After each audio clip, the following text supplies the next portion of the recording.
So good morning, and great morning, guys, to you. Welcome to another fabulous episode of Exit Strategies Radio Show. Hey, I'm your host, Corwyn J, Melette, broker and owner of Exit Realty, Low Country Group in beautiful North Charleston, South Carolina. Guys, look, we've been doing it. We've been having a great time at it. I want to give a couple of shout outs to people that have been touching me on the shoulder and saying, Corwyn, look, I love what you guys are doing. Y'all keep going. So I want to give a shout out to those people, those listeners around our local area, across the state, city of North Charleston. You guys rock. We've been doing a lot of things in our community and working to make an impact. And this show is a part of it. I tell people all the time, this is my baby, and it's how I give back. So with that, I don't want you to lose sight of this. One, what our mission here at Exit Strategy Radio Show is very simple. That is to empower our community through financial literacy and real estate education. We legacy building. That is what we do. We encourage people. We advocate for people. We seek to inspire people and motivate people to do just those things. So guys, y'all keep listening. Y'all keep giving that feedback, and y'all tell a neighbor about it. Look here, as a pastor like to say in the church, turn to your neighbor and say, neighbor, and tell them to tune in. We'd love that as well. All right. So guys, look, we've been doing some great things here on the show. In my opinion, we've been bringing in some best guests.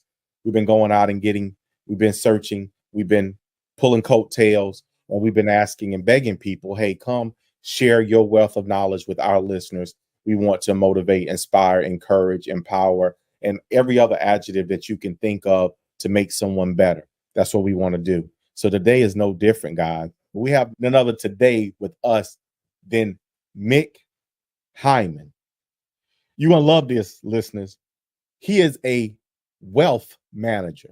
Mick is that person that you need to talk to manage it, because you go get this money and then you don't know what to do with it. So Mick is actually a very seasoned wealth manager. He's an author, and he's so many other things, and we're going to let him tell us about it. So Mick, thank you so much for being on the show today. Please welcome to Exit Strategies Radio Show. Thank you so much, Corwyn, and I'm excited to be on your show. I've listened to your show, and I just think I would be a little bit of a different fit here, but hopefully help on the side. And when you say wealth manager, some of the people's wealth that I've managed, it's been over 30 years. And it didn't start as a huge pie, it started as a smaller pie. And so some of those lessons that I learned personally, and of course I learned working with people, I think works whether you're working with real estate or you're balancing your assets. I think the lessons can apply to all types of investments. If you don't mind, so one high-level overview, who your company, all that stuff, and what got you into this arena. As far as my company, I have a very small boutique little company. It's all me. It's just, I can't blame any other person when they pick a bad stock or they mess up on the books. It's all me. And I've really enjoyed working with individuals. I started out with a small company in Cincinnati, Ohio, and then ended up working for an institutional company in Louisville, Kentucky, that were managing funds for union plans, for endowments that were sometimes in the hundreds of millions of dollars. And then when I moved back out to California, I thought I like helping individuals. That's my main job. But then over time, I thought there's some of the lessons I learned early in my career and throughout that I really wanted to pass on. And so that led to writing the book called Mellow Your Money. Because what I've seen is people get too excited about every headline, every pronouncement of somebody, some economist worrying about this or that. And it's not about that. It's about the long term. And I think that probably applies to real estate or stock investments. But too often we get so excited about short-term emotions. And we all feel them. We think we're different, but we all share the hopes and fear and greed and competition. And this is part of all of us. And I thought, if I could pass on one message, which is chill out a little bit, mellow out. It doesn't mean don't work hard, but don't get excited about every little headline. When I read your book title, Mellow Your Money, it was engaging. So let me start with that, because it definitely got my attention. And I immediately thought to myself, we used to hear people tell you, don't harsh my mellow man. But on the other side of that, what some of the conversations that we've been having, and I've been having in other rooms and other arenas, is about our attitudes and things towards money. But I want to touch on that. But I want to bring this thing, if you will, full circle to your money gets high. Your money gets high on what's going on in the stock market, the volatility, what the media says, all these things that alarm people into making decisions that they shouldn't make because they're just following this blip, if you will, in what's going on in the economy.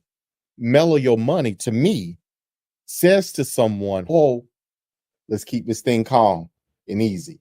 Is that about right? That is right. And I think the main way to do that is keep focused with your goals. What is your goal? And most of the time, the things that are being talked about by these economists or these people who are hitting on the daily shows every day are not about your goals. And so the market might head south or run up. And of course, so many people get excited they'll hear somebody made thousands of dollars on cryptocurrency or whatever. In the 90s, it was Beanie Babies.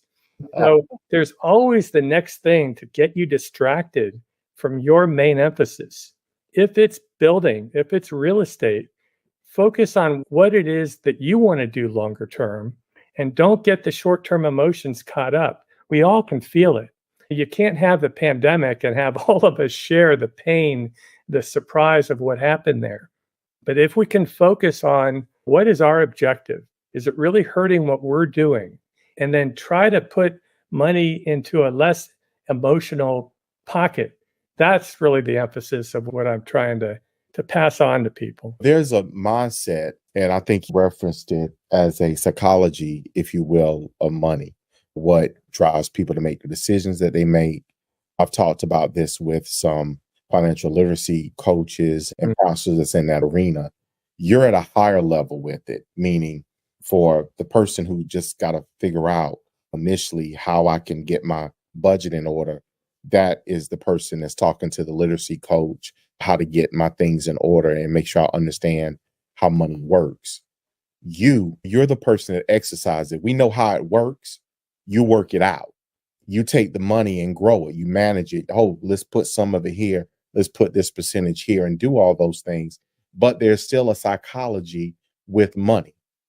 So if you don't mind, let's touch on that. I would think it's important to even get in touch with that if it's your first $100, your first $500 that you're putting in the market. I was thinking that one of my clients was a third grade teacher. Now, she learned early on from her mom, roll quarters. She even saved money from her lunch money. There's another part of this is most people don't get wealthy necessarily from their job. It's from their savings. Of course, we see some of these athletes making millions of dollars. But in the end, if they spend more than they're making, they're not going to have anything left. And so whether we're starting out and we're putting, maybe it's $10 a week away, maybe it's $100, it's important to be in touch with that mentality of saving. And then the other thing is, when you are even beginning to invest, I think emotionally, if you lose the first $500, you say, oh, forget this. I'll never do this again. So it's important to have an idea of what are the risks and whatever level you're investing. I think it is important to be in touch with what is the surprise that could hurt you. So when it does happen, invariably it does. We all know that out of the blue, some surprise will happen and whoosh, whether it's some of my clients with a lot of money or some that are just starting out, that surprise, when it happens, you want to have at least some emotional preparation that it's okay. I'm okay. I didn't take more risk than I could. That's interesting. For our listeners, guys, I want you all to see this from a bigger picture perspective. Let's not look at this isolated. Let's look at a holistic picture and let's get an understanding fundamentally of not only the decisions that we make, but why we make them. And then in turn, let that guide us to this next level. Because once we figure that piece out and then go over here to really start to amplify. And one of the things that you said, Mick, is a repeat of things I've heard for years and years. Most people think they can work themselves to wealth. Nah, you're not working yourself to wealth. You can work yourself to death, but you ain't gonna work yourself to wealth. Yes.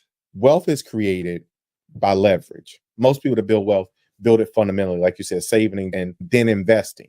Because it ain't just the savings, It's the investment of it. And the management piece, again, is what you get over to. Do you want something more? I mean, more meaningful moments, opportunities, deeper relationships, and memorable experiences. Do you want to make a difference? If you said yes to any of that, a career in real estate could be the opportunity you're looking for. Guiding people through one of the most important decisions they ever make, the purchase or sale of their home, could be both rewarding and lucrative for you. Exit Realty's revolutionary compensation model, training, and technology provide you with the tools and resources you need to start and build your successful real estate career. Call Exit Realty Low Country Group today at 843-619-3005. That is 843-619-3005, or visit join.exitlowcountry.com and make your exit today. What got you into this realm and what sustains you in it? Meaning, I'm doing this because of this and I keep doing it because of this. It's funny. This was an internship out of college that I took. And if you can imagine, it was 1980, which was a period of time where inflation was roaring. You think we have inflation now? Back then, inflation was like at 15%. And you talk about real estate. That was about real estate and oil were about the only ways you could have made any money investing in the 70s because of roaring inflation. Of course, if you're just a home buyer, it was terrible. Your mortgage rate was 12, 14%.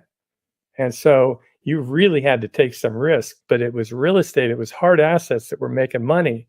So I got this job in the stock market business and people looked at me like, oh my God, what are you thinking, man? This is terrible. Who knew that this would be the beginning of a great run, a great bull market in stocks? And of course, I looked at this, I read about some of the great traders back in the 20s, and I thought, that's going to be me. I'm going to make money trading and everything else. And what I learned is, first of all, there are people who can trade and make money. I'm not kidding you. But that's not me. When you look at my psychology, what I loved were helping people, helping individuals who were at the firm. My first client was a 80-year-old lady, and she was the most eccentric, fun person. And she said, you're coming over to my retirement home every week on Monday, and we're going to write checks and give it away, and just helping her out. This business is more than just investing. It's helping people. I loved that part of the business. And over time, I realized her parents had bought her some stocks in the 30s. And imagine by 1980, even with the 70s not being good, there's such gains. You couldn't sell them because of the taxes. And so the funny thing was we were buying and selling in other accounts. Guess who outperformed everybody by doing nothing in the long run? It was my client Eloise. So we used to joke it was our theory of benign neglect. Of course, we weren't neglecting her, but sometimes we try to do too much. And I'm sure that's true in real estate too, is if you can take the longer term, doesn't mean sometimes you need to use the leverage. You can do it in many different ways. But the idea that you can take your time, be patient, take care of longer term. All of a sudden, through the 80s, those were some of the lessons I learned. And then on the personal side, I found that whole knowing yourself is so important. Over time, I found this is for me. And through it all, my dad and I had these amazing competitions growing up.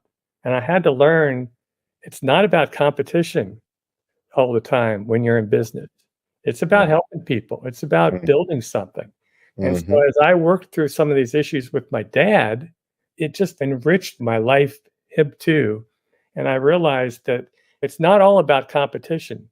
It doesn't mean that there isn't that part of our life, but dealing with some of these emotions we all have in common can lead to great success. What we do fundamentally, if our listeners, you guys can envision a storefront, the customer, the person outside the door, the person that you're hopeful to come inside the door is what matters. You put the storefront there for the people outside the door, not for the door next door or the door across the street.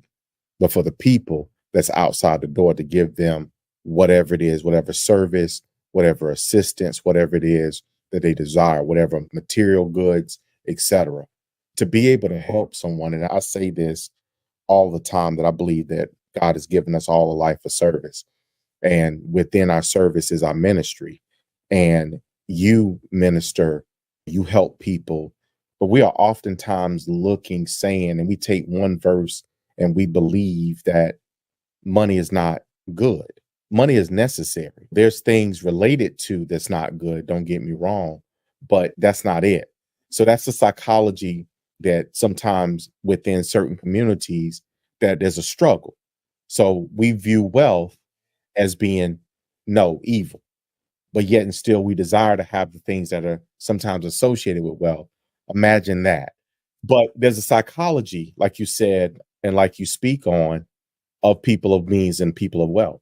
And I think that you're right. And I've seen that with some of my clients, even that there's sometimes with people with wealth, there's a guilt. And then people that don't have wealth, there's is this a good thing or not? Because you see people with wealth that are handling it so poorly, you think, I don't want to get into that. And I guess in the end, for me, it's finding balance. It's a funny thing. If you are totally healthy, but have a sore toe or a sore tooth, you're not feeling good. I would compare that to people who don't want to think about money all the time necessarily. And I'm not saying they have to, but if you ignore it completely, it's going to be like that sore tooth. But if you're working and you don't have a lot, but pay yourself first, put a little bit away, and then don't think about it. It can be an overwhelming thing if you think, oh my God, I have to think about money all the time. A little bit away from your paycheck and save that and have some balance. That's probably the message I would pass on to people with wealth or people without. And that makes perfect sense, because that's where people should start. So matter of fact, Mick, so I'm looking up and I'm realizing, man, we have not connected people to you. We haven't given the bridge yet. I need people to get to you. So we need to put this bridge down so people can reach you. How can people reach out to you? Where do they contact you? I think that the best is the website I just created with my book. It's www.mellowyourmoney.com. And I try to write the book to everybody. In other words, it focuses on my stories.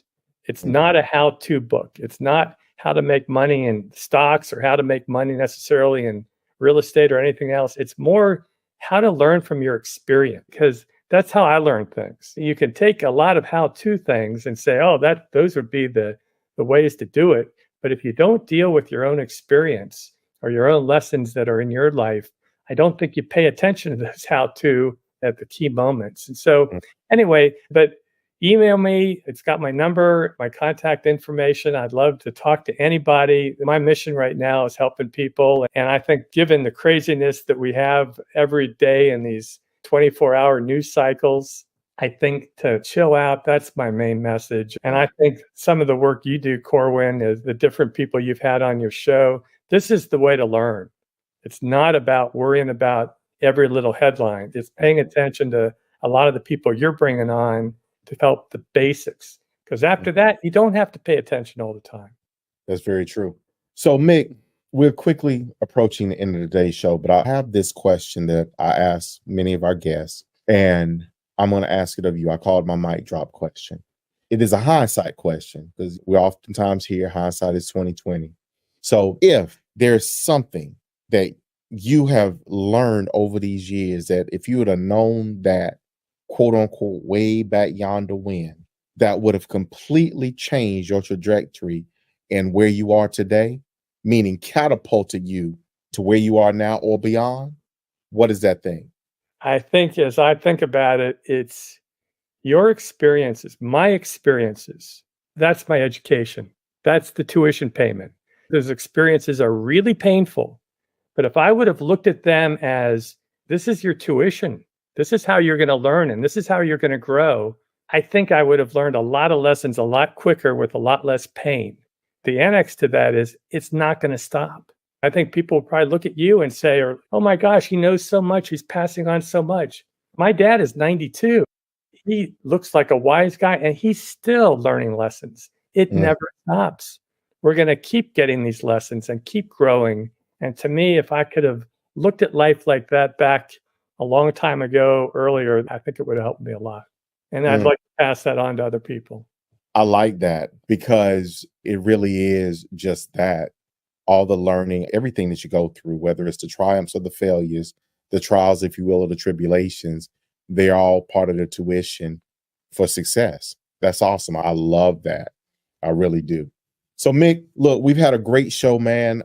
I appreciate you so much being a part of the Exit Strategies Radio Show family. Thank you again so much for giving up your time today and being here with us. Thank you so much, Corwyn. I really enjoyed it. You do a great, wonderful thing for people, and I'm glad to be part of it. Thank you so much.